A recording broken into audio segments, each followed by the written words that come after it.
capítulo 17. No ofrecerás en sacrificio al Señor tu Dios buey o cordero en el cual haya falta o alguna cosa mala, pues es abominación al Señor tu Dios. O sea, no le vas a ofrecer o no le vas a dar a Dios una ofrenda que esté defectuosa o que no sirva, porque es abominación. ¿Qué sientes tú si en tu cumpleaños llegan y te regalan un vestido o una chamarra toda desgastada, así ya toda rota, agujerada? Y digan, o unos chocolatitos chupados, un chicle de morde. O sea, ¿qué harías si alguien llega y te da el regalo así una caja, a lo mejor muy bonita y todo, la destapas y una chamarra hecha pedazos, un olor así que dices, ay, híjole, espérame tantito? O sea, ¿qué pensarías de esa persona? Me odia, o sea, esta persona me odia. O sea, muchas veces en detalles así, en regalos que damos a la gente, le estamos dando un mensaje a esa persona. Cuando tú le regalas algo a alguien, le estás dando un mensaje. Le estás diciendo, te odio, o te amo, o me vales, no me importas. Entonces, si compraste allá afuera del Metro Portales ahí tu llaverito ahí made in China de a $1 ahí, pero horrible, una porquería así, o sea, dices, ¿qué onda? ¿No? Entonces, o algo que a lo mejor tú tienes ahí una caja de cosas que pues que no te sirven y pues cada que hay un cumpleaños sacas la caja ahí de cosas inservibles que no usas y pues ya le voy a dar a tal persona, ¿no? Y es porque no lo usas, porque no te sirve. Peor tantito, cuando hacemos eso para Dios, cuando pues se hace, por ejemplo, hace poco y todavía continuamente se hace llevar ropa o llevar cosas a niños de la calle. O sea, en realidad lo que estamos haciendo no es dárselo a ellos, o sea, estamos ofreciéndoselo a Dios. Y si tú le das ahí pues todo lo chafa, lo feo, lo que no usas, lo que no te cuesta en absoluto nada a ti, pues eso es una tristeza, es una abominación. O sea, es darle un mensaje a Dios. ¿Sabes qué? Pues así te valoro. ¿Se acuerdan que Jesús, eso es lo que vio al ver cuando la gente depositaba en el templo? Él veía el corazón, él veía a la viuda. No es que haya dado mucho, pero ella dio lo que le costaba trabajo. De su propio sostenimiento, de lo que ella necesitaba para comer, de eso dio. También Elías, cuando fue ahí con esta viuda y que ella tenía un poquito de harina, y nada más tenía harina prácticamente para ella y para su hijo, pero Elías le dijo, no, ¿sabes qué? Dame primero a mí. Entonces eso refleja, ¿sabes qué? Las primicias son para Dios, o sea que realmente algo que nos cuesta trabajo. Cuando David iba a ofrecer un sacrificio a Dios, y él quiso ofrecerlo en lo que es ahora el patio del templo, antes de que se construyera el templo de Jerusalén, él iba a ofrecer ahí el sacrificio, y un hombre llamado Ornán, que era jebuseo, era el dueño de ese terreno, era el campo de Ornán, y David quería ofrecer un sacrificio en ese terreno, y le dijo a Ornán, ¿sabes qué? Véndeme el terreno y voy a hacer aquí el lugar, y de ahí después iba a construirse el templo, y dice, y le voy a hacer sacrificio aquí al Señor. Y Ornán le dijo, ¿sabes qué? Sí, toma el terreno, te lo regalo, es tuyo, te lo regalo, es más, te doy todos los bueyes que necesites, todos los material para hacer tus sacrificios, te doy todo, te lo regalo. Y David le dijo, no le voy a ofrecer al Señor un sacrificio que no me cueste, sino que te lo voy a pagar. Y le pagó todo y le compró todo, porque dijo David, no le voy a dar a Dios algo que me sobre o que no me guste. Y es tan triste cuando hacemos eso, ¿no? Cuando estaba iniciando esta escuelita para los niños, pues no nos gusta, o sea, nos choca hacer eso, pero pues en esa ocasión lo hicimos, aunque nos chocara. Y le dijimos a las personas, ¿saben qué? Pues vamos a empezar a condicionar la escuela. Si ustedes tienen algo con lo que pudieran cooperar para la escuela, pues por ejemplo algunas computadoras para los niños y todo eso, les hablamos acerca de la visión. Y pues resulta que nos dieron un buen de computadoras, y pero ¿saben qué? Luego casi fue más difícil sacarlas de aquí y llevarlas casi a la basura, porque ya computadoras así del año de la canica, o sea que casi en un museo se reirían de esas computadoras. Entonces vimos, tristemente, a veces el espíritu, bueno, qué bueno, por fin me voy a deshacer de esta computadora vieja del año del caldo con lenguaje BASIC. Pero a veces es peor eso. O sea, mejor sería no dar nada, mejor, a llevar algo que no nos sirve o que pues realmente pues nos esté estorbando. Así que lo que aquí dice es, no le vas a ofrecer al Señor en sacrificio buey o cordero en el cual haya falta o alguna cosa mala, pues es abominación al Señor tu Dios. Imagínate que quieres quedar bien con alguien.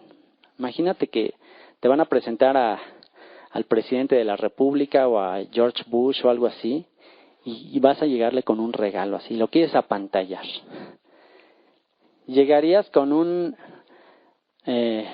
Walkman made in China de 50 pesos, con pilas imitación Duracell. ¿Harías eso? O sea, si no lo hacemos por alguien así, ¿cuánto más para Dios? Entonces, es lo que te dice, ¿sabes? Que darle una cosa así es abominación. Mejor no se la des. Mejor dásela al basurero o a alguien más que lo va a apreciar mucho más. Pero no se la des al Señor. Dice, cuando se hallara en medio de ti, en alguna de tus ciudades que el Señor tu Dios te da, hombre o mujer que haya hecho mal ante los ojos del Señor tu Dios, traspasando su pacto, que hubiere ido y servido a dioses ajenos, y se hubiera inclinado a ellos, ya sea al sol o a la luna, o a todo el ejército del cielo, lo cual yo he prohibido, y te fuere dado aviso, y después que oyeres, hubieres indagado bien, la cosa pareciere de verdad cierta, que tal abominación ha sido hecha en Israel, entonces sacarás a tus puertas al hombre o a la mujer que hubiere hecho esta mala cosa, sea hombre o mujer, y los apedrearás y así morirán. O sea que si te enteras que alguien está consultando ahí el horóscopo y está checando, pues hay que sacarlo y apedrearlo. Una vez que lo investigues bien y ya compruebes que es verdad, y así morirán. Dice el verso 6, dice, por dicho de 2 o de 3 testigos morirá el que hubiere de morir. No morirá por el dicho de un solo testigo. O sea, porque puede ser, es más fácil que uno pues esté mintiendo, pero ya entre más, ya es menos probable. La mano de los testigos caerá primero sobre él para matarlo. O sea, los primeros en lanzar la piedra eran los testigos. Y después, la mano de todo el pueblo. Así quitarás el mal de en medio de ti.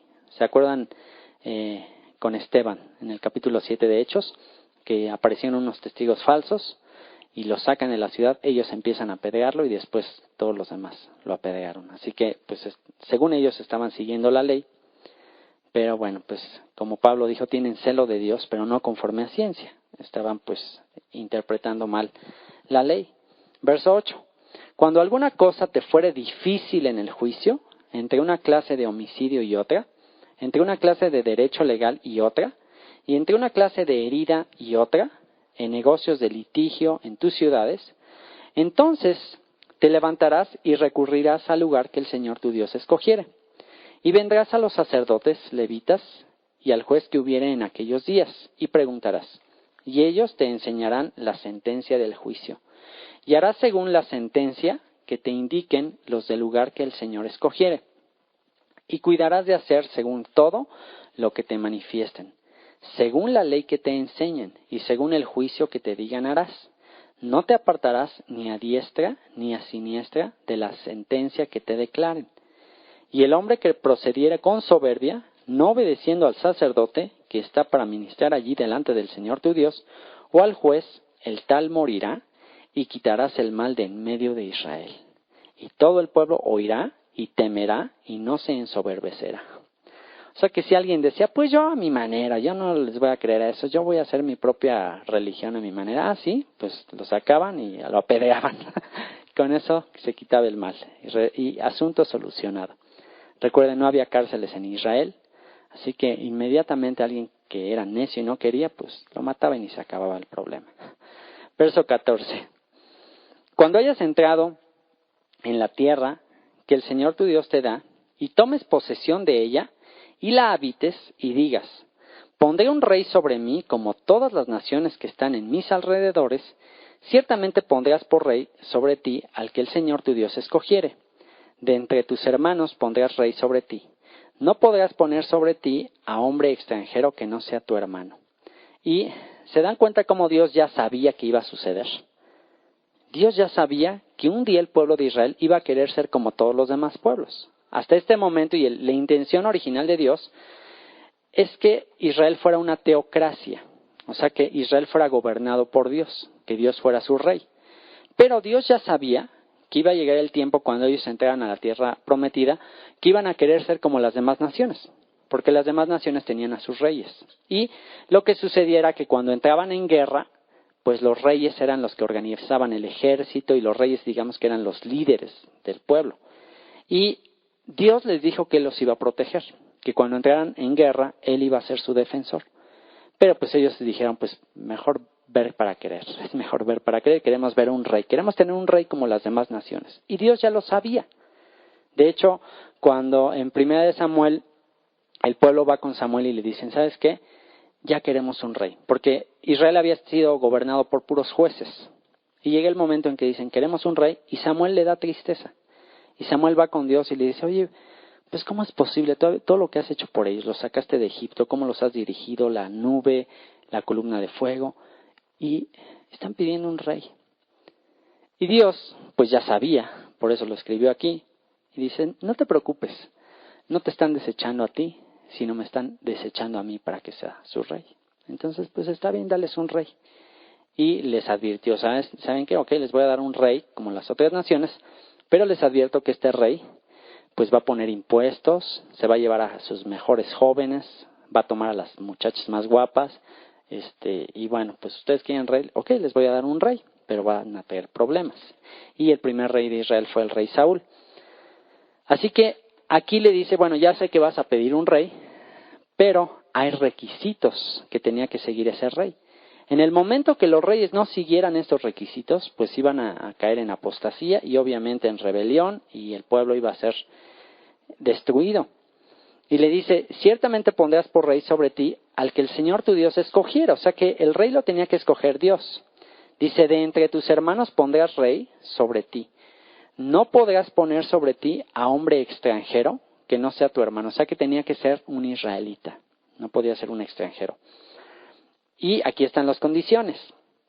Pero él no aumentará para sí caballos, ni hará volver al pueblo a Egipto con el fin de aumentar caballos, porque Egipto era reconocido como imperio, como un lugar donde se criaban los mejores caballos. Digamos que las mejores razas de caballos, los pura sangre, eran criados en Egipto. Entonces dice pues que este rey no empiece a subírsele y a querer tener los mejores caballos y empiece a ir a Egipto a hacer transacciones por caballos.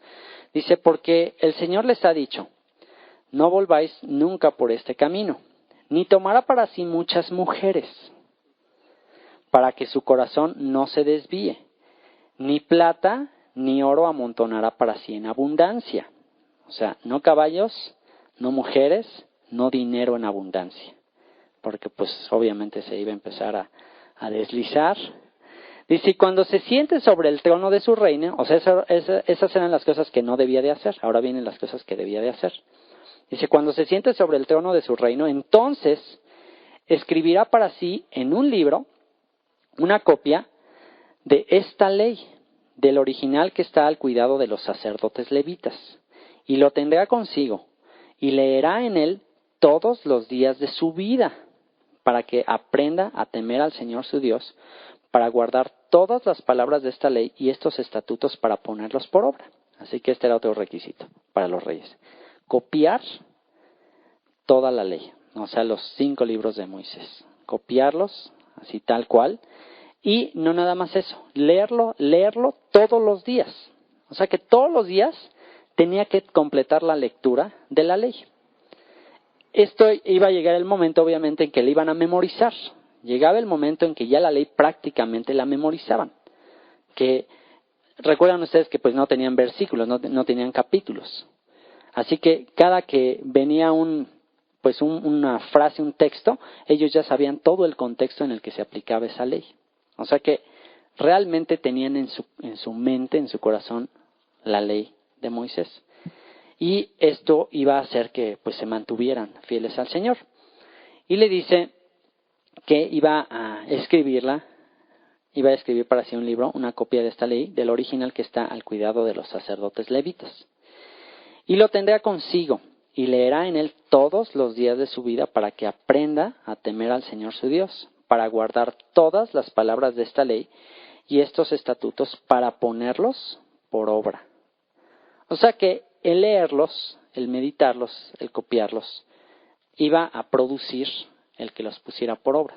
Si no los tenía en su corazón, si no los estaba pensando, ¿cuál es el pensamiento en tu corazón? Tal eres tú. Lo que estamos pensando continuamente es como vamos a actuar. Por eso hay un dicho que dice, que la Biblia te apartará del pecado y que el pecado te apartará de la Biblia.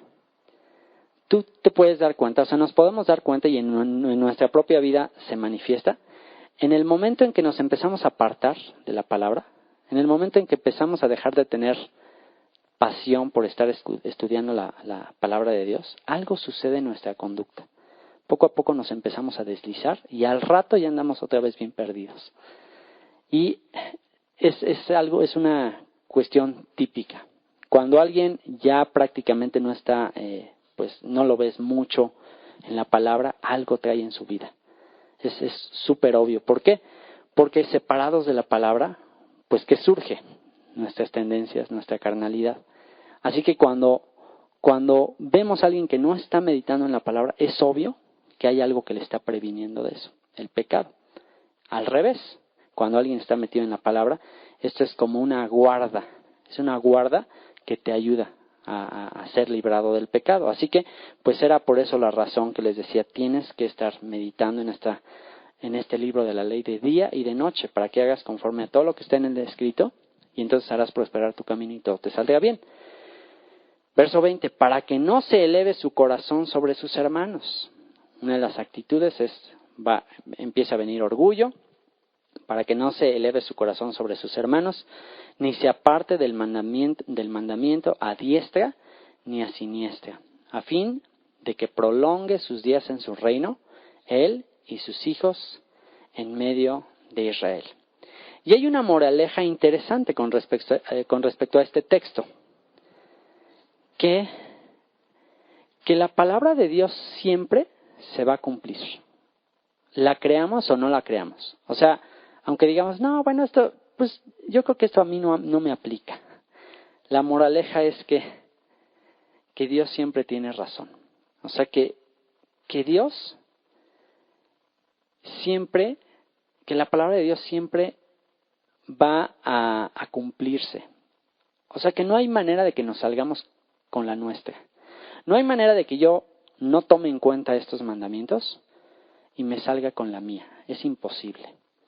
O sea, no hay una pequeña cuestión ahí dentro de la palabra que diga, bueno, esto no aplica en el 2002 para Antonio Sánchez. No. O sea, todo aplica. Por supuesto que todo aplica. Y vemos esto cumplido en la vida de Salomón, por ejemplo. Salomón, pues, empezó orando por sabiduría. Empezó bien. Dijo, Señor, yo te pido sabiduría. Y Dios le dijo, por cuanto no me has pedido para ti riquezas o otras cosas, pues te voy a dar sabiduría cual nunca ha habido antes de ti. Pero la sabiduría es algo que se lucha por mantener. O sea, la sabiduría no es una varita mágica que ya eres sabio. Ya, entonces sabio para siempre. No. La sabiduría es algo que tiene que mantenerse. Es un poco como pues si tú llegas a ser muy talentoso y llegas a ser muy bueno, por ejemplo, en alguna arte como la música, ¿qué pasa si llegas ahí por medio de mucho entrenamiento y práctica? ¿Y qué pasa si de repente dejas de practicar? Vas a perder la pericia, una vez más. O un deporte igual.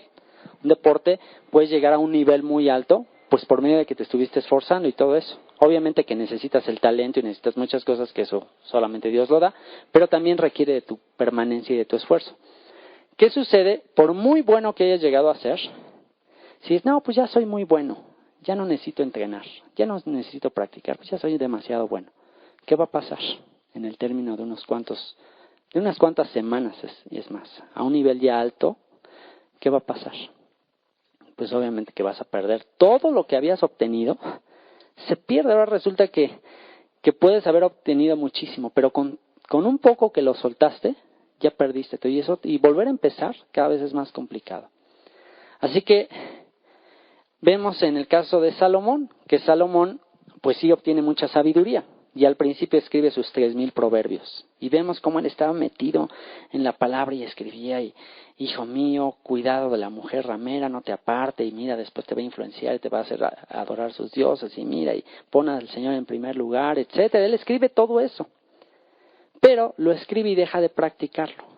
¿Y qué sucede? Gradualmente, pues llega el momento en que empieza por los caballos. Bueno, pues los caballos, y se empieza a ir a Egipto a hacer trueque de caballos. Y pues empieza a acumular dinero después. Empieza a acumular dinero, empieza a aumentar los impuestos al pueblo para tener más dinero, porque él dice, ¿sabes qué voy a hacer? A tener el reino más grande de toda la historia de Israel. Y me voy a hacer estanques, y me voy a hacer el super palacio, y voy a tener caballos. Y entonces empezó a aumentar sus riquezas. Entonces pues ya llevaba 2, pero iban 2. Empieza a tener caballos, riquezas, empieza a entrar en convenios con otros pueblos por mujeres, llega a tener 700 esposas, 300 concubinas. Y entonces, en otras palabras, lo que él hace es, me vale lo que dice Dios. Pues sí dice eso, pero pues yo creo que a mí no me va a pasar. Yo soy muy sabio. A mí Dios ya me dio sabiduría y yo creo que no hay bronca. Y yo voy a tratar, a procurar ser el hombre más sabio. Y voy a procurar ser el hombre más rico. Y voy a procurar ser el hombre que no le niegue ningún placer que mi cuerpo me pida. No me voy a negar ningún placer, nada que mis ojos deseen, nada que mis oídos deseen oír, nada me voy a negar. Me voy a proponer todo lo que yo quiera. Y, en otras palabras, mandó por un tubo el mandamiento de Dios. ¿Y qué sucedió? Podemos ver pues el final de su historia. ¿Qué sucede ahí con Salomón en toda la historia de Primera de Samuel?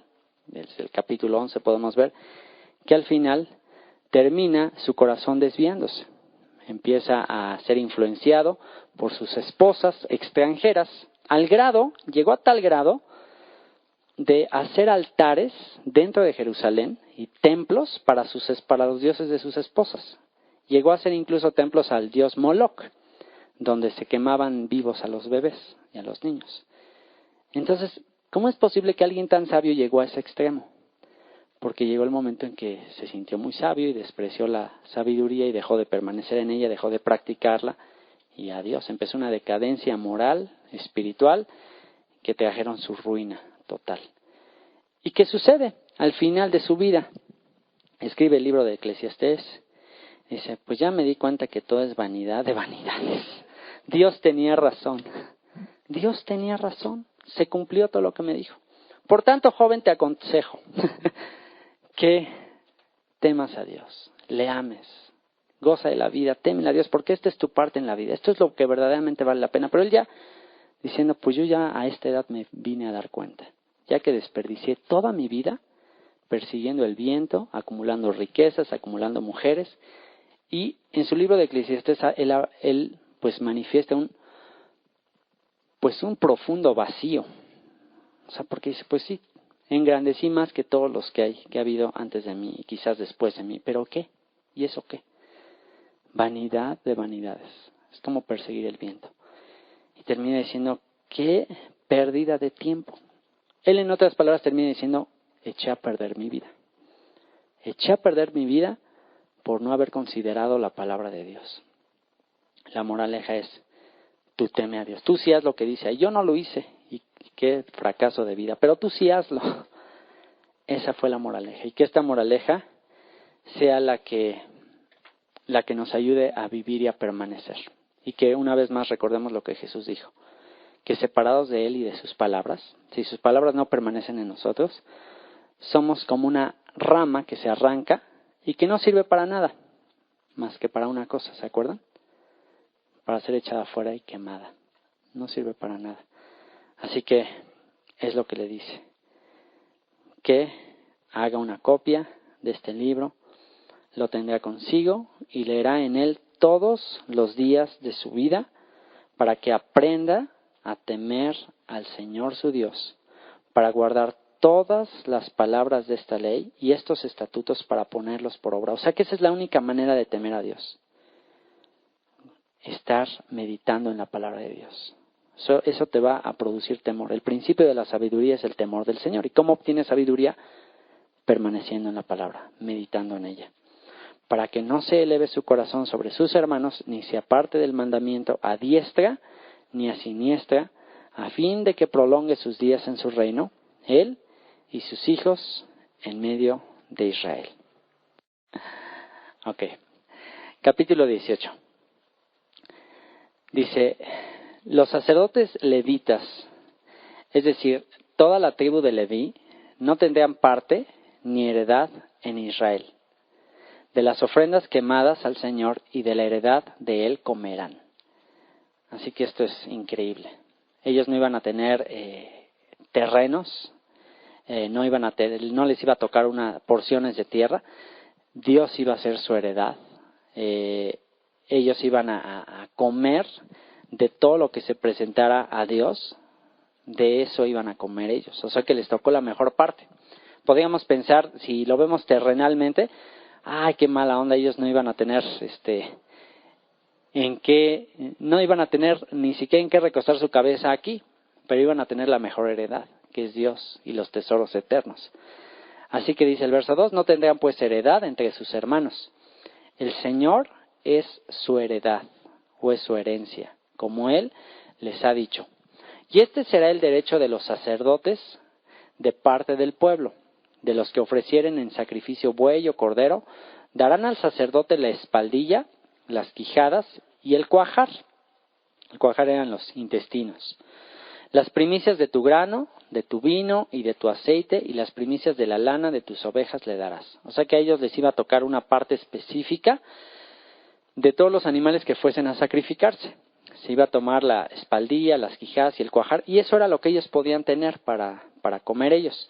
Resulta que hubo una época, en la época de los hijos del sacerdote Elí, en 1 Samuel capítulo 2, está la historia de unos sacerdotes que eran hijos de este hombre Elí, que ellos estaban ahí a la puerta del tabernáculo cuando llegaba la gente a presentar sus ofrendas, sus animales.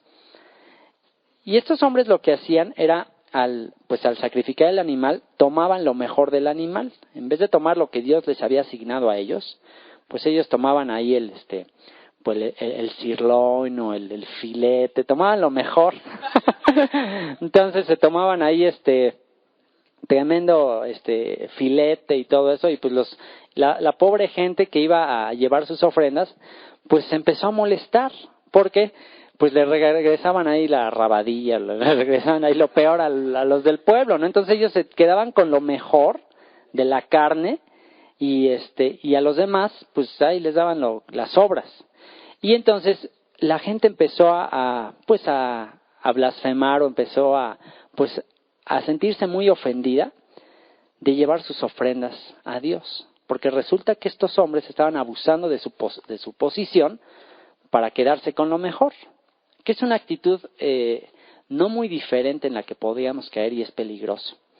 Que la gente puede dar de corazón sus ofrendas, sus diezmos al Señor. La gente va y con mucha sinceridad lo hace, pero ha sido muy motivo de gran escándalo. O sea, predicadores muy famosos han sido causa de que personas pues ya reniegan de la fe cristiana, al ver que esta gente vive de lo mejor de las ofrendas de la gente. Y resulta que viven impresionante y tienen lo mejor de todo, siendo que Dios les dijo, ¿saben qué? Ustedes van a ser ejemplo, ustedes tienen que vivir de una manera sencilla, de una manera simple. ¿Por qué?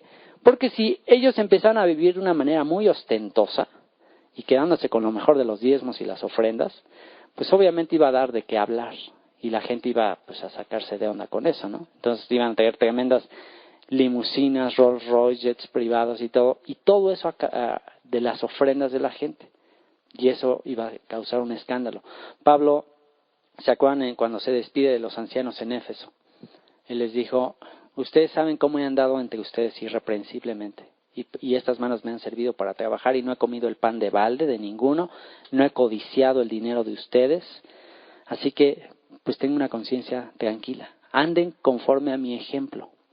Y Pedro también habló acerca de que pues iban a llegar muchos en algún momento que iban a ser mercadería de la gente, y esto iba a ser muy triste. Así que vemos que esto sucedió previamente con los hijos de Elí, y Elí se hacía de la vista gorda. Elí veía que sus hijos pues estaban ahí, y no nada más tomaban de las ofrendas lo mejor, sino que violaban, bueno, no las violaban, sino que ahí se ligaban a las chavas, hacían evangeligue, y se ligaban a las chavas que iban de corazón a ofrecer su servicio al Señor. Están haciendo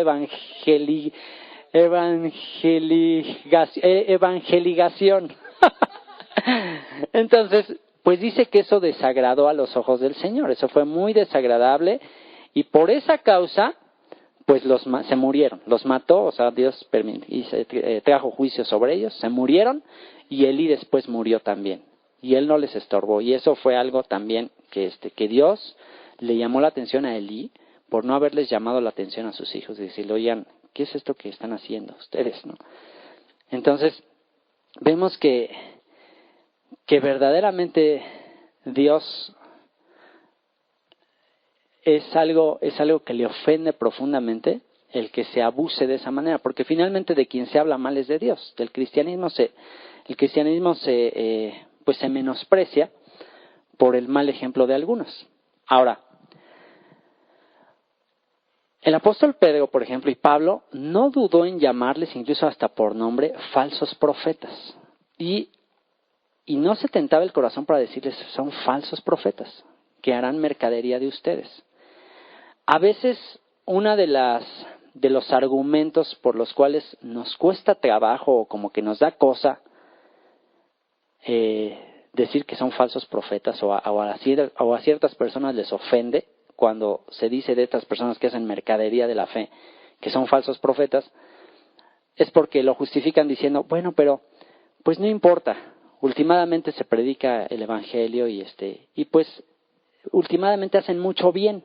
Un día escuchaba a alguien que decía, bueno, pues sí viven de lujo y sí traen su jet privado y sí están increíble todo lo que usan, pero hacen mucho bien, también ayudan mucho a la gente y verdaderamente dan mucho dinero a las misiones, y o sea, son ministerios que ayudan mucho. Entonces, pues tampoco está tan mal, o sea, tampoco hay que juzgarlos tan duramente.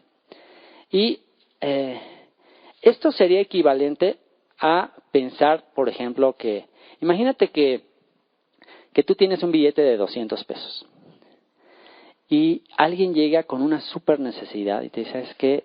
Llevo 3 días sin comer, mis hijos pues no les he dado de comer y échame la mano.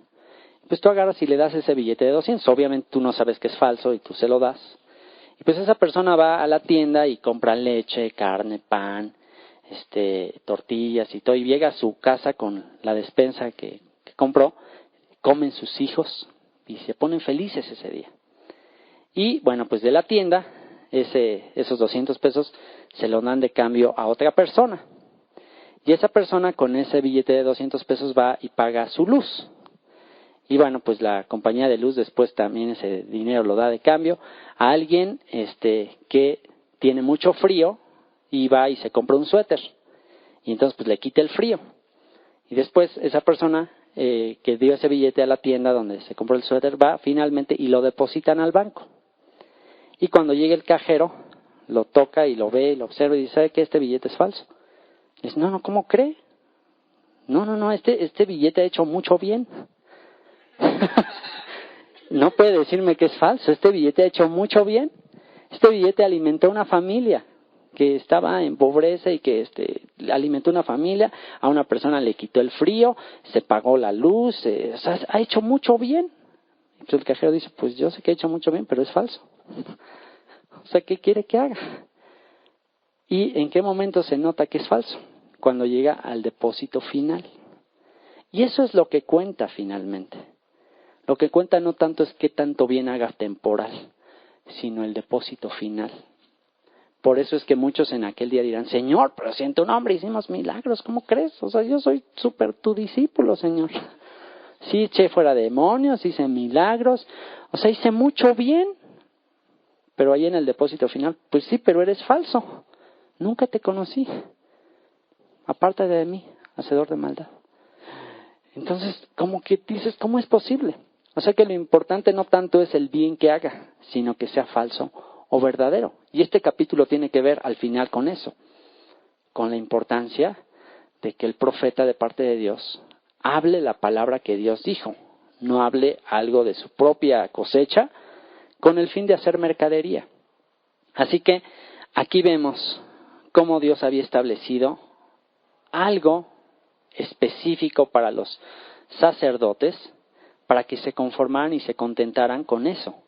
Las primicias de tu grano, de tu vino y de tu aceite y las primicias de la lana de tus ovejas le darás, porque le ha escogido el Señor tu Dios de entre todas tus tribus para que esté para administrar en el nombre del Señor, él y sus hijos para siempre. Verso 6. Y cuando saliera un levita de alguna de tus ciudades de entre todo Israel, donde hubiere vivido, y viniere con todo el deseo de su alma al lugar que el Señor escogiere, ministrará en el nombre del Señor su Dios, como todos sus hermanos los levitas que estuvieran ahí delante del Señor. ¿Se acuerdan que iba a haber varias ciudades de los levitas distribuidas a lo largo de todo el territorio de Israel? Pero resulta que si uno de ellos quería venir al templo, a Jerusalén, al lugar donde ya Dios iba a establecerse, y quería servir ahí, pues tenía que también se le tenía que compartir de todo lo que se estuviera ofrendando en ese lugar. Dice, igual ración a la de los otros comerá, además de sus patrimonios. Cuando entres a la tierra que el Señor tu Dios te da, no aprenderás a hacer según las abominaciones de aquellas naciones. No sea hallado en ti quien haga pasar a su hijo o a su hija por el fuego. Y se acuerdan que esta era una práctica de los cananeos en su culto al dios Moloch, en que se ponía en este ídolo los bebés recién nacidos o hasta de edad de 4 años que estaban ardiendo en fuego y los quemaban a sus hijos. Y que esto lo llegaron a hacer incluso pues hijos de David llegaron a hacer eso, sacrificar a sus hijos a Moloch. Y le dice, no haya entre ustedes alguien que haga pasar a su hijo o a su hija por el fuego, ni quien practique adivinación, ni agorero. Agorero es los que tratan de controlar el futuro por medio de sus espíritus. O sea, los que van y, bueno, te hacen un trabajito para que te vaya bien en el futuro. O sea, son acciones de agoreros. Mucho de lo que se hace, por ejemplo, que es una práctica común en el día 31 de diciembre, que te dicen que salgas y que le des vueltas a la cuadra con una maleta y que te pongas no sé qué, de qué color y etcétera, y todas esas cosas son obras de agoreros con el fin de controlar el futuro, de tener cierta influencia sobre el futuro. Esas son obras de agoreros. Dice, no se halle quien practique esas cosas, adivinación, ni agorero, ni sortílego, o sea, magos o gente que por medio de cosas supersticiosas, no es que no pases debajo de una escalera o no, hombre, ya rompiste un espejo, 7 años de mala suerte, o que la sal se te cayó. Todas esas cosas son sortilegios. O alguien que utiliza prendas de ropa para hacerle un maleficio a alguien. Todas esas cosas son obras de sortílegos, de hechiceros. Dice, ni encantador, ni adivino. Ni encantador, pues alguien que te da toloache o algo así para que andes ahí. Que no se haya nadie que haga ese tipo de prácticas. Ni adivino, ni mago, ni quien consulte a los muertos, espiritismo. Tampoco eso es abominación. Porque es abominación para con el Señor cualquiera que hace estas cosas. Y por estas abominaciones el Señor tu Dios echa estas naciones de delante de ti.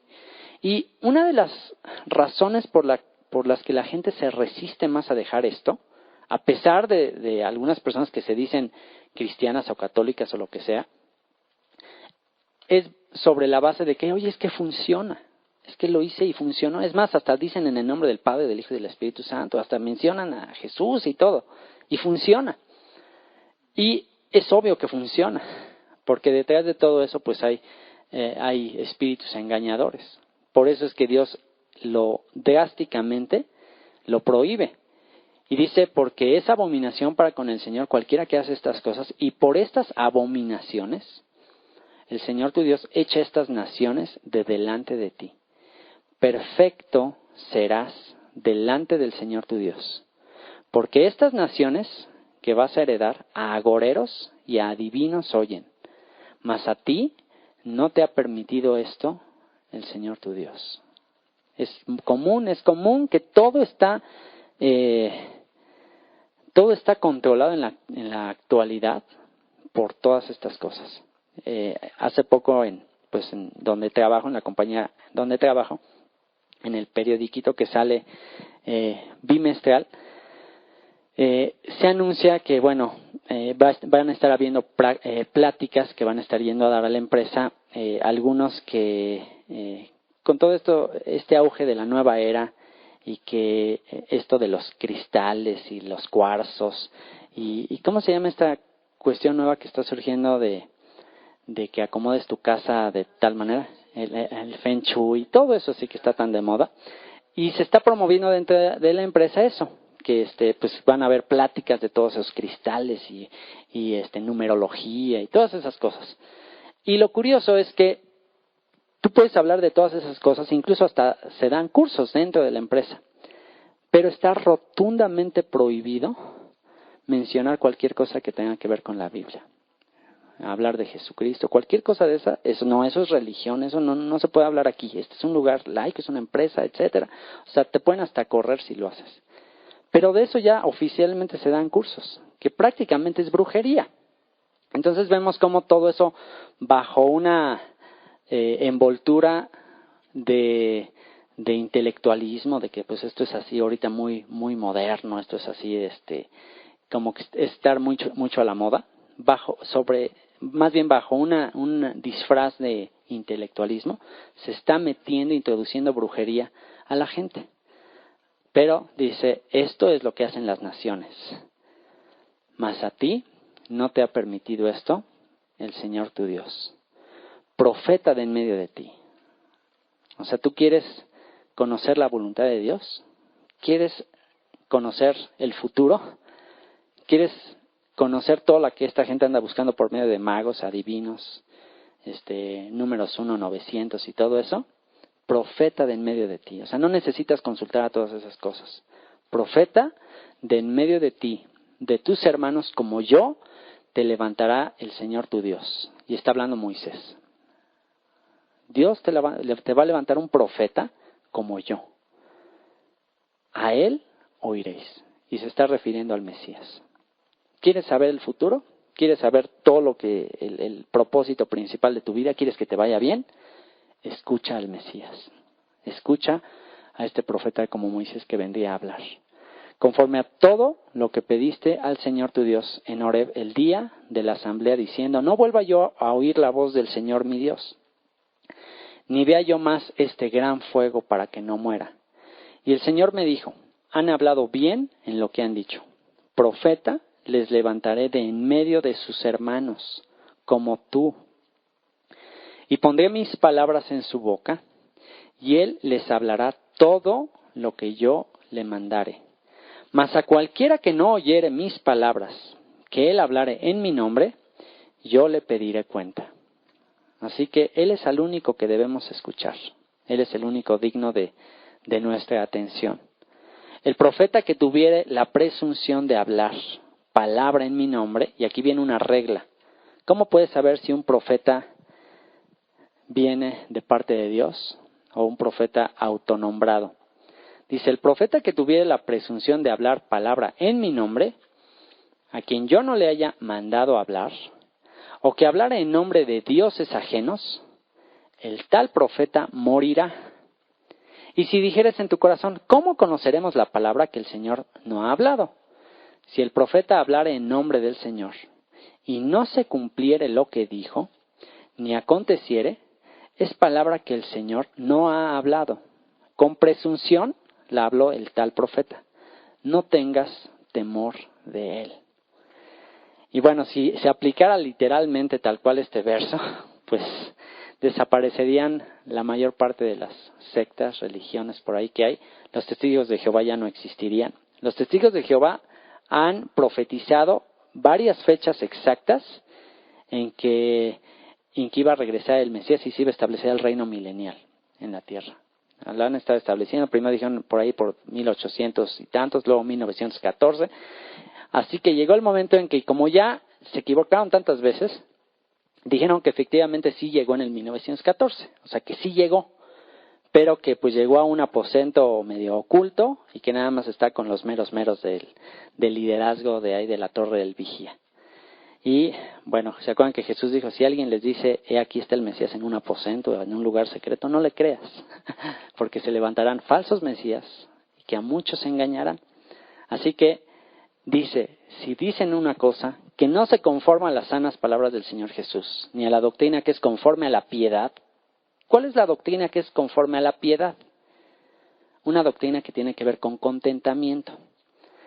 Si lo que alguien está hablando no es conforme a la piedad o al contentamiento de estar contentos con lo que tenemos, sino que te está diciendo que tú puedes tener más, que solamente pidas y pides y vas a tener más, entonces no está predicando una doctrina conforme a la piedad y al contentamiento de que habló Jesús.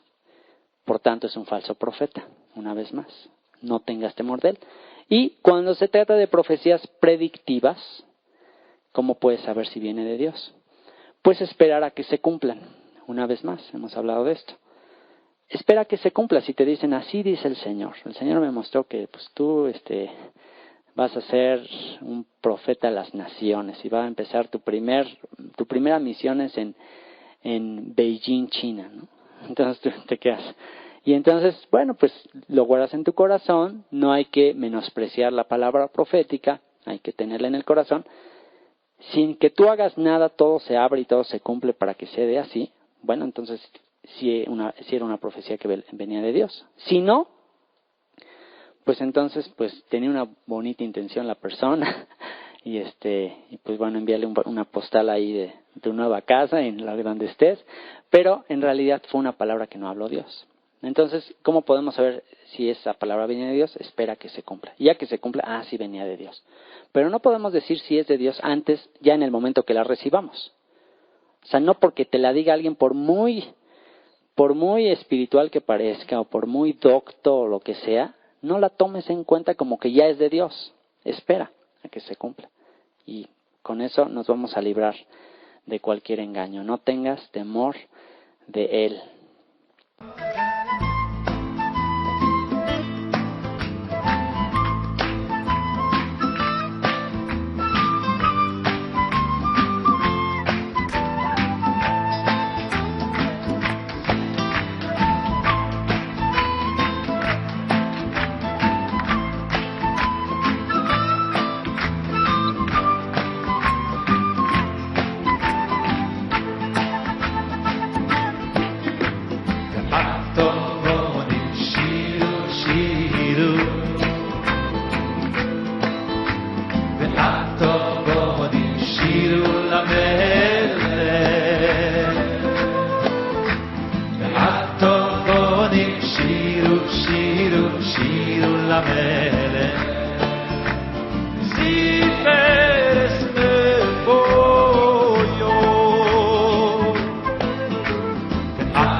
שירו שירו שירו למלך בזיפר אסמפויו אטובוני שירו שירו ויאטובונים שירו למלך ואטובונים שירו שירו שירו שירו למלך סיפר אספויו איי איי איי איי ויעשה יעבודו ויעבודו כמה שמיעים בכל לשיבחו ויאטובונים שירו שירו שירו למלך שירו למלך אוי אוי אוי אוי אוי אוי ויעשה יעבודו ויעבודו המשפיעים בכל לשיבחו